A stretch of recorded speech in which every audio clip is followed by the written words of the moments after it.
Hi folks, in this video we're going to be looking at painting this blue-black armour as seen on this Raving Wing biker.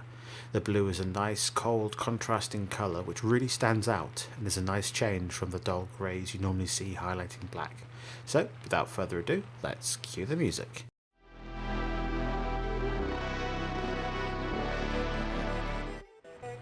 To start out with, I'm going to be applying a thin coat of Vallejo model colour black all over this miniature.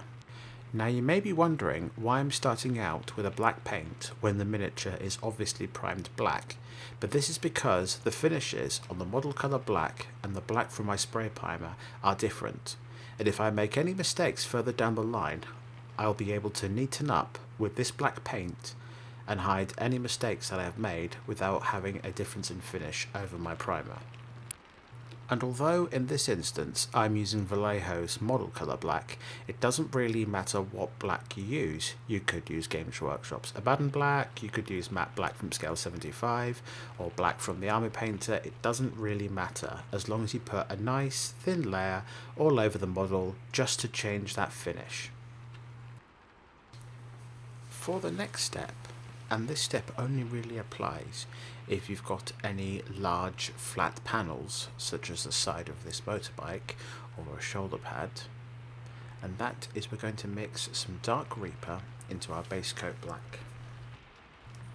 This mix is 50-50 of the black and the dark Reaper, and then the paint to water ratio is going to be 25-75, where you have much more water than you do paint. We're sitting this down to almost a glaze consistency, but a bit thicker than that. What I'm going to be doing with this step is painting roughly either the bottom half of smaller panels or the bottom third of larger panels. Once I have applied a layer on, I will then be taking a wet brush and then softening out the edge to create a nice transition between the two colours. And due to the fact that this is quite thin and half of the paint mixture is in our base colour, this will be a very soft and subtle transition.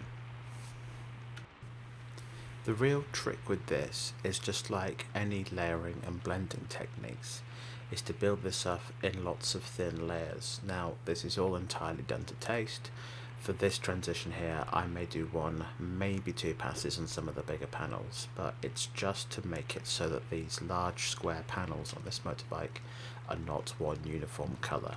If you're doing this on, say, a Space Marine's leg or a bolt gun casing or a Necron armour panel, then you're probably not going to want to do this step and skip straight on to the next one, but it is something you might want to include on your characters to include that little bit of extra detailing for them. For the next step, I'll be doing a zenithal edge highlight with Dark Reaper from Citadel Paints. The difference in a zenithal edge highlight is, unlike the traditional Games Workshop edge highlight, this is going to focus on the edges that the light would actually hit, rather than highlighting all the way around an object. So for example, the light is going to hit these vertical sides of the motorcycle panels, it's going to hit along the ridges, but anywhere that's in shadow from where the light wouldn't naturally be hitting if it was coming from above, then we don't want to be highlighting that edge. The trick with edge highlighting is to thin your paint down a little bit more than normal and use the side of your brush just to gently run it along the edge of the panel. And with this step we're going to be highlighting further, so don't worry if the edge highlight is not narrow and thin. That comes with time and practice, but in this instance we do want a more of a chunky edge highlight, shall we say.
Once we have applied our first zenithal highlight of Dark Reaper, we will now be coming in to refine that highlight with Thunderhawk Blue, once again from Citadel Paints. Just like in the previous highlight, we will be using Thunderhawk Blue to focus on a zenithal highlight of all the shapes on the armor panels. However, in this step we will be trying to create the finest line that we actually can with this paint. Rather than a chunky highlight, we need to be very careful at only picking out the very edges. Using the side of your brush, rotate the model where possible to get the best angles that you can. And don't worry if you make a mistake, just wait for the paint to dry and then you can neaten up with the Dark Reaper or the black paint depending on how much of a mistake has been made. And the trick with this is to just take your time and focus on each individual highlight.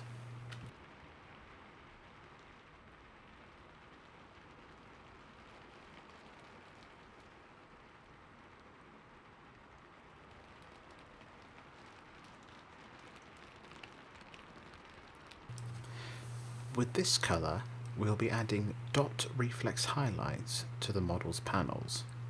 And for this, I'm just applying a small dot in each of the sharpest corners, picking out all the rivets, and on the long thin lines of this model, I'm putting an occasional dot to show where the light is hitting to give it the impression that it is a glossy surface that is shining in the light. The real trick with these is to try not to go overboard. You really do want to be picking out those corners where the light is going to be catching the most. Especially be careful on long thin strips. Too many of those dots will spoil the overall look. And don't worry if you make any mistakes with these. Once you've done these, you can then take a once over around your panel, neaten up with any of your previous colours. You may have noticed I've made a mistake in the top left of that motorcycle panel, and that can be quite easily touched up with our black paint afterwards. As with all the other steps, it's just a matter of taking your time to get to a finish that you're happy with.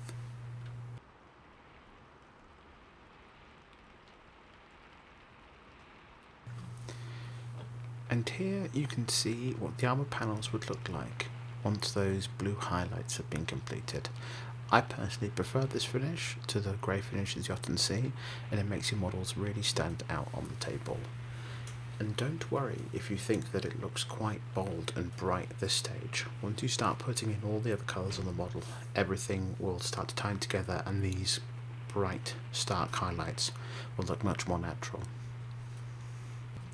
I used this exact same technique on my Primaris Chaplain here, and as you can see, with all the other colours, this looks absolutely fantastic, and it's worth a shot if you're bored of highlighting with grey. If you haven't already, why not consider subscribing? It's free of charge, and you'll get updates in your feed on further tutorials just like this one.